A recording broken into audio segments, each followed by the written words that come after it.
नमस्कार दोस्तों, मैं सतवीर सिंह अपने यूट्यूब के भारत लिंक ग्लोबल चैनल पर आपका स्वागत करता हूं।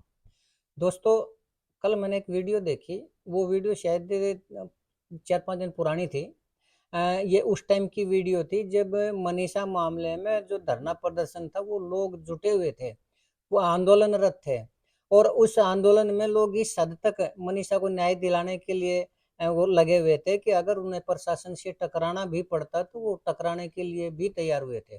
लेकिन दोस्तों, संजय ने उस टाइम एक वीडियो जारी की। एक तो पहले जारी की थी, लेकिन अभी जब ये धरना प्रदर्शन चल रहा था तब एक वीडियो जारी की। तो उसमें संजय ये कह रहा है कि मैं लोगों से मिलने से तंग आ चुका हूँ। मैं कितने लोगों से मिलूं, कितने लोगों को अपना जवाब दूं, कितने लोगों को सफाई दूं।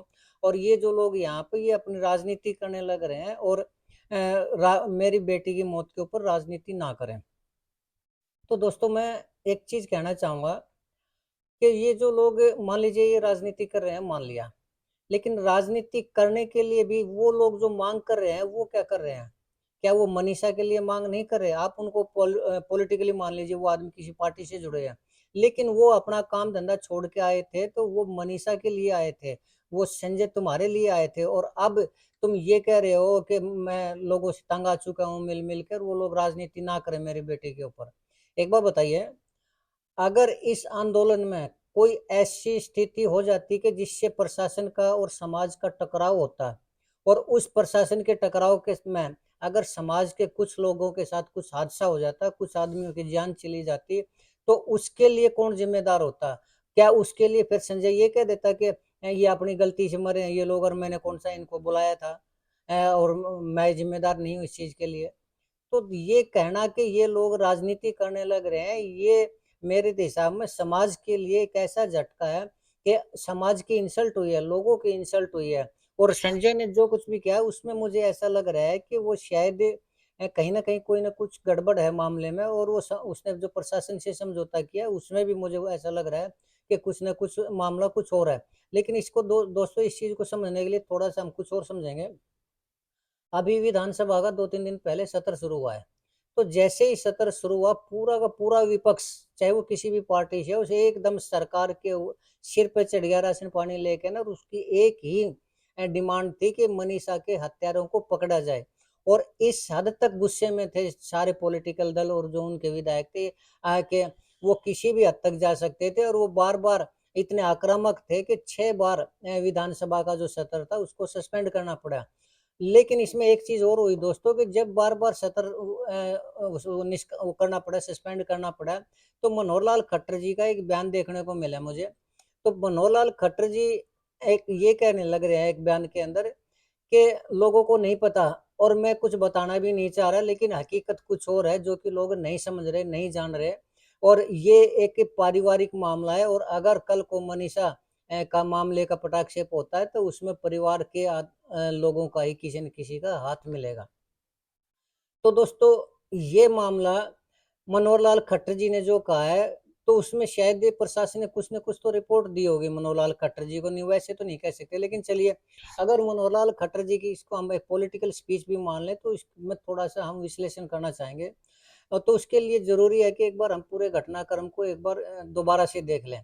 तो इसमें दोस्तों, 13 अगस्त को मनीषा की डेड बॉडी मिली थी, और परिजनों ने उसके शव की शिनाख्त कर दी थी 13 अगस्त को। लेकिन 14 से लेके और 17 अगस्त तक जो हॉस्पिटल के अंदर धरना प्रदर्शन किया मनीषा के परिवार वालों ने। और उसमें कुछ उनके जानकार रिश्तेदार या और जो मित्र थे वो भी उसमें शामिल हुए। लेकिन दोस्तों, 18 से 19 अगस्त को परिवार ने प्रशासन के साथ कर लिया समझौता, और पूरी तरह से उसने दूसरी बार जो पोस्टमार्टम की डिमांड रखी थी वो भी होगी, पोस्टमार्टम की डिमांड भी पूरी होगी। उसके बावजूद, प्रशासन से समझौता करने के बावजूद, संजय ने एक बड़ी मार्मिक अपील जारी की, और उसमें ये कहा कि प्रशासन ने मेरे साथ ये जो समझौता किया है ये जबरदस्ती करवाया है, और मेरी बेटी को न्याय नहीं मिला। तो जैसे उनकी एक के मार्मिक अपील सोशल मीडिया पर वायरल हुई, तो हर आदमी को गुस्सा उठा कि एक गरीब आदमी, एक मजदूर आदमी, उसकी बेटी की हत्या कर दी गई या उसके साथ कोई हादसा होगा, और उसमें प्रशासन जबरदस्ती उसके पिता से को पीड़ित करके ने अगर सिग्नेचर करवा रहा है, सहमति बना रहा है, तो ये गलत है, और ये गरीब आदमी के लिए अन्याय है। तो उसकी इस वायरल वीडियो के बाद समाज खड़ा हुआ, और वो लोग उसमें धरना प्रदर्शन स्थल में इकट्ठे हुए और लोगों ने इस हद तक सरकार को मांग की हत्यारों को पकड़ने के लिए, क्योंकि इस पर यही शक था कि वो जो कॉलेज है उसमें उसके साथ कोई हादसा हुआ है। तो उसमें प्रशासन ने भी अपनी ये तैयारी कर ली थी। प्रशासन बार बार ये कह रहा था कि आत्महत्या का मामला है, लेकिन जो समाज था संजय के कहने से वो ये कह रहा था कि हत्या का मामला है, जांच है वो सीबीआई को सौंप दी जाए। खैर दोस्तों, अब सरकार ने उस चीज की जो मांग है वो सौंप दी सीबीआई को। अब सीबीआई का क्या होगा इसकी चर्चा तो हम थोड़ी देर बाद करेंगे। लेकिन कुल मिला के ना मामला ये है कि जब संजय ने ये अपील की कि मैं लोगों से तंग आ चुका हूं, तो इस अपील के लिए थोड़ा मुझे ऐसा लगता है कि कहीं ना कहीं संजय की कोई कमी दिखाई दी प्रशासन को, और प्रशासन ने वो कमी पकड़ ली। और उससे डर के ने संजय चाह रहा था कि ये धरना प्रदर्शन है ये खत्म हो जाए, जल्दी से जल्दी खत्म हो जाए। तो दोस्तों, मैं इसमें एक अपने चर्चा करना चाहूंगा, छोटा एक उदाहरण देना चाहूंगा। हकीकत में मैं एक बार एक पुलिस अधिकारी के पास बैठा हुआ था, मेरे जानकार थे वो। तो ऐसे ही चर्चा चल रही थी, तो ऐसे एक केस पे मैंने पूछ लिया कि इस तरह के जो केस हो जाते हैं उनमें आप कैसे तफ्तीश करते हैं। तो उस पुलिस अधिकारी ने कहा कि अगर इस तरह का कोई केस होता है तो हम सबसे पहले परिवार के ऊपर शक करते हैं, और इसमें 99% परिवार का हाथ होता है कि लड़की अगर आत्महत्या करती है तो वो क्यों आत्महत्या करती है, और अगर उसका कोई मर्डर हुआ है तो कहीं क्या वो ऑनर किलिंग तो नहीं, या उसमें उसके परिवार का हाथ तो नहीं। और उसमें अमूमन 99% नहीं तो 95% परिवार का ही हाथ होता है कि अगर वो लड़की आत्महत्या करती है तो परिवार से प्रताड़ित होकर करती है। क्यों? क्योंकि उसका किसी लड़के के साथ कोई न कोई लव अफेयर या जानकारी होती है, उससे मिलती जुलती है, परिवार इस चीज़ को सहन करता नहीं। और अगर वो आत्महत्या कर लेती है तो उस प्रताड़ना के तहत आत्महत्या कर लेती है। और अगर उसका मर्डर भी होता है तो परिवार ऑनर किलिंग के नाम पर उसका मर्डर कर देता है, और ये 100% में नहीं होता, लेकिन ज्यादातर केस में ऐसा ही मिलता है। तो दोस्तों, ये बयान, संजय का ये बयान देना, मुझे उस अधिकारी की पुष्टि नजर आता है कि उसने जो कहा था कि इसमें कहीं ना कहीं परिवार का हाथ हो सकता है। तो कहीं क्या ऐसा नहीं है कि उस पुलिस ने जब जांच की हो तो उंगली संजय के ऊपर उठी हो और सिर्फ इसी बात से डर के संजय ने प्रशासन के साथ समझौता कर लिया हो, और समाज को ये चाहा हो कब ये धरना प्रदर्शन खत्म हो जाए। लेकिन दोस्तों, यहाँ पर कुछ और सवाल पैदा होते हैं।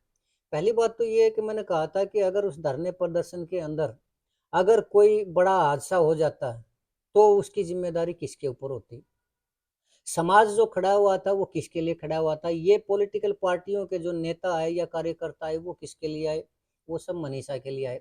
और ये जो पत्रकार हैं जिनकी जिंदगी खराब हुई है, जैसे एक वो करमू है, देसी पत्रकार करमू, वो तो जेल में जा चुके हैं। अब ये नहीं पता उसके साथ क्या होगा, इंसाफ होगा या नहीं होगा, या कितनी सजा होगी या बरी होगा, लेकिन प्रताड़ना तो उसकी हुई ना। और एक हर्ष शिकार है, उसके ऊपर भी एफआईआर दर्ज हुई है। और जो करमू का बड़ा भाई है धर्मवीर जिसका नाम है, वो तो फरार है। पुलिस से डर के ने उसको कहीं ना कहीं गायब होना पड़ा। और कम से कम 10 ऐसे पत्रकार या यूट्यूबर हैं जिनके ऊपर प्रशासन ने शिकंजा कसा है और उनके ऊपर एफआईआर दर्ज करके और उनको तलाश करने लग रहे हैं। तो इन सब के लिए कौन जिम्मेदार है?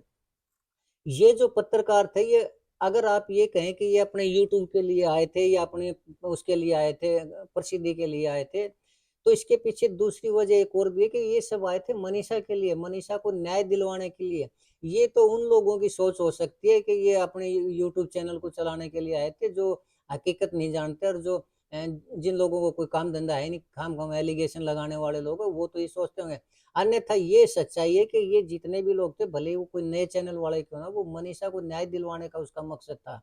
और वो न्याय ये पत्रकार कब आए? जब वो संजय की अपील के बाद आए। और उस अपील के बावजूद अगर संजय ये कहता है कि ये लोग यहाँ से चले जाएं, मैं इनसे नहीं मिलना चाहता, ये प्रताड़ना करने लग रहे हैं या फिर ये राजनीति करने लग रहे हैं, मैं ये समझता हूँ कि इसमें दो ही परिस्थितियां, या तो वो बहुत वाहियात आदमी है या फिर उसके पीछे कोई ना कोई और वजह है। अब बात करते हैं दोस्तों और वजह की। तो इस और वजह में दोनों ही बातों को हम लेते हैं, आत्महत्या भी और हत्या भी। देखिए, अब जो पुलिस की कार्रवाई अब तक है वो तोड़ने मरोड़ने वाली है, या फिर वो बताना नहीं चाहते कि इसके पीछे आत्महत्या है या उसके पीछे कौन कारण है, ये भी हो सकता है।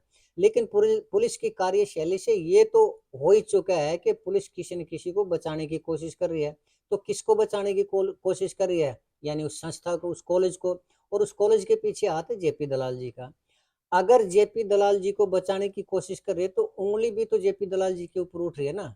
और अगर सरकार बचा रही है, पुलिस प्रशासन उसको बचाने लग रहा है। और डीजीपी महोदय ने भी जो कहा था कि उस सवाल को टाल गए थे कि उस कॉलेज को जांच में शामिल नहीं किया। जब इतने बड़े लेवल के ऊपर अगर पुलिस या प्रशासन या सरकार कार्रवाई करने लग रही है और अगर ये हत्या का मामला मिला भी, तो आप कैसे उम्मीद करते हैं कि सीबीआई इसमें दूध का दूध और पानी का पानी कर देगी? क्या वो इस मामले को लंबा नहीं खींच देगी? क्या वो सीबीआई, अगर पुलिस बीजेपी सरकार के अंडर में है, तो क्या सेंट्रल गवर्नमेंट में कांग्रेस की सरकार है, क्या उसमें बीजेपी की सरकार नहीं? सीबीआई किसके तहत आती है? होम मिनिस्ट्री के तहत आती है। तो उसमें भी मामला लंबा खींचने की संभावना है। लेकिन अगर ये मामला निकला आत्महत्या का, तो ये देख लीजिए दोस्तों कि अगर ये आत्महत्या का मामला निकला, तो चाहे कितना ही समझौता संजय ने प्रशासन के साथ कर लिया हो, कितना ही समझौता पुलिस के साथ कर लिया हो, आज उंगली जेपी दलाल के ऊपर उठी है और उसका कैरियर दाव पर लगा है, उसकी रेपुटेशन दाव पर लगी है, तो वो मानेगा नहीं। उसकी जांच की जो है ना, वो मेरे को ऐसा लग रहा है कि हथकड़ी जो है वो फिर संजय के हाथ में लगेंगी ही लगेंगी, अगर ये आत्महत्या का मामला मिला। और खाम की अगर प्रताड़ना कॉलेज की या जेपी दलाल की हुई, तो ये सोच लीजिए कि संजय को अंदर जाने से कोई भी नहीं बचा सकता। ऐसे में समाज कैसे उसका साथ देगा, ये मैं संजय से पूछना चाह रहा हूँ। और संजय से ये भी पूछना चाह रहा हूँ कि क्या अगर भविष्य में किसी और बेटी के साथ ऐसा हादसा हुआ, तो क्या समाज उसके साथ उसका न्याय मांगने के लिए खड़ा हो पाएगा? क्या पता कब उस लड़की का जो पिताजी है, वो पता नहीं किस दबाव में या किस वजह से अगर उस समाज को भी ये कह देगा, तो समाज का क्या मुंह रहेगा? कैसे किसी को न्याय पाने के लिए अपने सारे काम धंधे छोड़ के समाज के जो मौजूद आदमी है, जो और दूसरे जिनके दिल में मनीषा के प्रति रहम था, उसको न्याय दिलाने की जो उनके दिल में भावना थी, तो वो कैसे हो पाएगी किसी और लड़की के प्रति? ये मैं समझता हूँ कि संजय का जो बयान है ये बहुत अनुचित है, बहुत गलत है।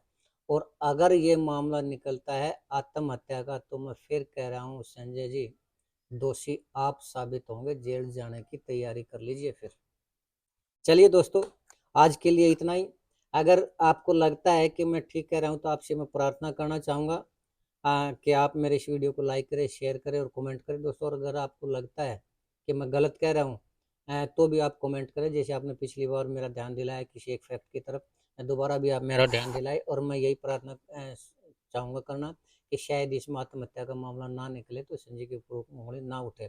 लेकिन दोनों में से एक आदमी की तरफ तो उंगली उठेगी ही उठेगी, या तो जेपी दलाल जी की तरफ उठेगी या संजय की तरफ उठेगी। खैर दोस्तों, आने वाले टाइम में इसका जल्दी पता भी चल जाएगा, इसका पटाक्षेप भी हो जाएगा, क्या रहेगा कैसे रहेगा।